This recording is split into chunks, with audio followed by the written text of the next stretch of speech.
sense into other areas such as ground operations, ground handling, warehouse handling, etc., etc. I do think there are pockets of it as well, probably in the security world and in AvSec. Yeah. And a lot of that is through things like covert and overt testing regimes that exist in the AvSec world. Yeah. So we don't, I think there are already good examples. My point is, sorry, in a very awkward way. My point is there are already good examples within our industry of some good practices that go on that we could potentially build on or learn from and customize for the relevant business units. Yeah, no, definitely, and also another thing that's associated with it, which also, in my mind, wastes an awful lot of time if it's not done properly, and even if it's done well, if it's not accepted in the correct manner, is also a waste of resource and time. Is audit style and the impact of audits. That's got to change as well, because far too often it's done following an administrative trail rather, like you just said there about competency assessment and ongoing improvement. And managers, senior managers especially, they should welcome those really big findings, because if you can get something and improve on it, it's so good for the business. But it's like my sort of my bugbear with the appraisal system in large organizations, Chris. Oh God, there's another one. Anything that comes up, a lot of performance discussions in poor organizations or with poor leaders will only happen every 12 months during appraisal time. Yep. And it happens in a very let's say sort of cursory manner, just to tick a box. Yep. Because that appraisal needs to be submitted to HR, and I need to give you a rating, normally 1 to 5 on how outstanding you were or how poor you were. The way I have always looked at that is, look, there should be nothing that comes up in that appraisal conversation that I haven't raised with you in the preceding 11 months. Yes. And if there is, there's a problem with our relationship, there's a problem with our assessment system, there's a problem with the way in which I manage my team, etc.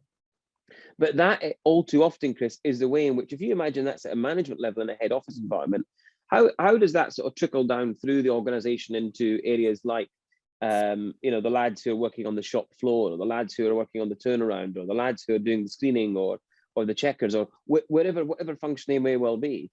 They will hardly ever see an appraisal. They'll get a cursory tick box exercise. They'll be asked to sign something probably, or shove it into a computer system, and job done until next 12 months.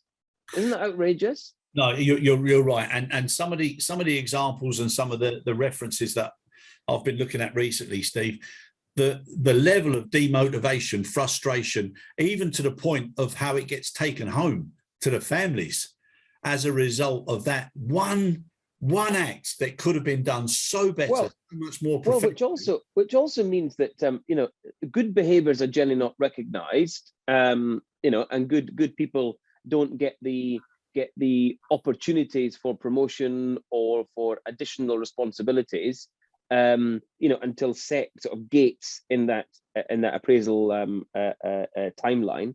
But even worse, Chris, bad behaviours are generally tolerated for the preceding 12 months until it comes to the appraisal time, when there's an opportunity to address those behaviors. And that is, I mean, imagine a good employee seeing bad behaviors being carried and it basically condoned by management for 12 months until appraisal time. I mean, I just think that is it's sort of a sinful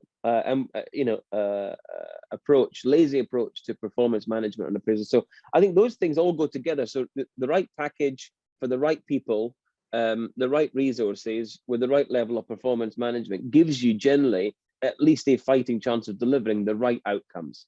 Yeah.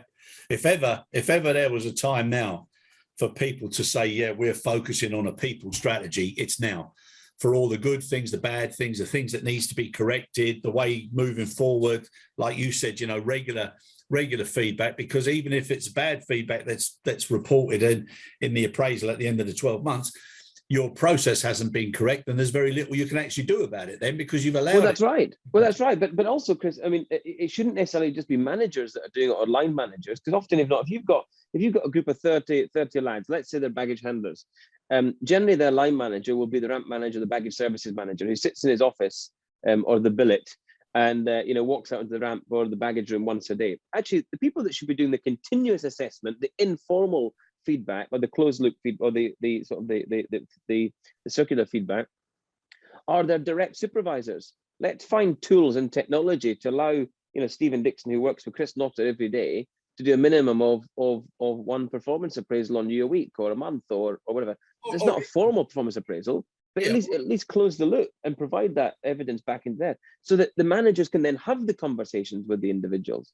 Yeah, or even have things that are done nice and simply, like you said as well, about the balance between having something digitalized, whereby you can do things on a regular basis without having too much effort in having drop-down bars, etc. And then if something is above expected or below expected, it needs comment. But if it's as expected, then that's what you should Absolutely. be. Yeah. No, well, who knows? Maybe there's a few opportunities there, Steve. We'll have to put our heads together, see what we can do in the first. I think your head is looking smaller than it was before Christmas, Chris. I think you've lost a couple of kilos. What's looking? You're looking good. What's looking smaller? Your head. You're looking well. You look like you've lost a few pounds. Lost a few pounds, mate. No, yeah. Well, first of all, thank you very much for that. And you don't, I'm not paying you for anything for that, so it's appreciated. But no, I've been up since about 5:30 this morning, online doing various things. I have lost a little bit, but I need to get rid of the old. You've been up, so Chris. You don't want to go to bed until 5:30. So you pulled an all-nighter. No, but I need to get rid of this now. But I've decided as well. Got get myself back in some sort of shape. 16/8 intermittent fasting, the way forward. I've lost 7.5 kilos since the 1st of October. What is it? What? Sorry. 16/8 intermittent fasting. It's fabulous. Yeah. Yeah. You only eat between 12 noon and 8 p.m. Well, you can choose your own times, but that's the times I choose. But yeah, it works very well. So to all those folks out there that are carrying a few extra pounds after Christmas excesses, I think the merits of intermittent fasting really outweigh any disadvantages. Well, I might give that a try. I've been walking the. I think every time I get up, the dogs are saying no more walking. They put me on the flag up, saying, don't want to go out anymore. But it's so very good cold at the moment, Steve. It's freezing. Well, you should travel 450 miles north and then see what it's like. Oh yeah. I was the snow on the ground here, Chris. Yeah, I was watching a program about the dear north. Yeah. No, but Steve, listen, I think it's going to be a lot of tough times ahead for different reasons now. Yeah. At least there's a little modicum of common sense now with the PCR testing and reducing the amount of testing that people have got to do, and thankfully that's a little boost now to the aviation industry. I know so many people now that within a week they've now booked up and they're doing lots and lots of holidays and activities, and they're a lot more confident. And of course, those with children, it's saving them an awful lot of money. Yeah, I think. Well, look, it's time to get traveling. There's been a lot of good progress over the last week. Very happy. Slightly surprised, but very happy that the government put in no further restrictions over Christmas and New Year. I think that was the right call. Yeah.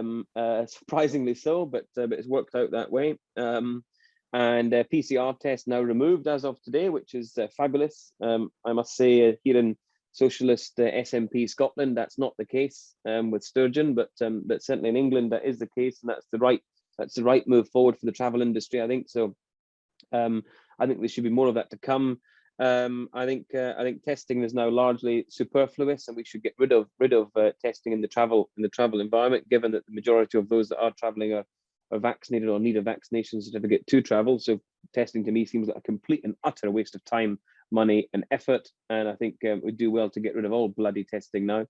Frankly, I think the industry has had enough. We're looking forward to a good summer, but we will only get a good summer, I think, if people start realizing the extent of the challenges in recruitment now and resourcing, bringing people back into the business. It's got to start now, and we're already seeing some challenges in that space. So I think anything that if we want to protect a summer schedule, even as we get out of winter, and we need to make sure that we've got all the right controls and measures in place to support that. But part of that means getting the right landscape and the environment, I think, more broadly, Chris, to allow it, which is this, getting back to a sense of normality and getting rid of all these bloody, bundles of paper that people are having to take to the goddamn airports with them every day. It's ridiculous, utterly ridiculous. Yeah. Yes, Steve, 100%. And just something to finish on, just to round up where we started. I was looking at the listing now of safest airlines, both legacy carriers and also low cost. But the one thing that was mentioned so many times is about that the broad safety spectrum, never losing sight of the smallest detail while caring for its flight crews who have worked under significant stress. Yeah. Everybody is starting to talk about, all these particular issues, and also initiatives, including recently becoming, first airlines in the world to trial various AI technology and all these issues that are necessary now. The balance is so important moving forward. But a few surprises in that list. I mean, I won't go through them now, but anybody that's interested in it, you should have a look, and also have a look at where they were placed a couple of years ago and pre-COVID, and then people should start looking into the reasons as to why the changes have taken place. Yeah, absolutely. Yeah, right. So, Stevie, listen, mate, I look forward now. We'll go into a bit of a structured format from next week onwards, and I think what we'll do is we'll pick a subject and then we'll delve into that a little bit deeper, and we'll do it that way. So if that's okay with you, I'll give you. We'll touch base during the week. We'll sure thing. Yep. And then we'll move forward. But listen, mate, yes, indeed. Yourself. Thank you. Thanks a lot. I'm just going to say, look, isn't it perverse? Here we are, talking about testing. Just to close, and you can travel all through Europe on the Eurostar with no testing. You can travel or on the Renfe or on the Deutsche Bahn or whatever you like. I travelled yesterday on the train from London to Edinburgh with no testing. Yeah. Yet to get on a flight, you need all these tests. I mean, it's utterly ridiculous, right? Well, that's on the bigger picture. It's blurred in one area and blinds you in another. It's doesn't make sense, Steve. But then that's part of the world today. Yeah, that keeps some people in a job, Chris. Exactly. Well, I'm going to go off and enjoy my bacon roll now. Yeah, you enjoy it. I'll speak to you soon. And again, thanks very much. And Happy New Year to you and Kathy and all the family. And I hope to see you very soon. Yeah, likewise, mate. Take care of yourself.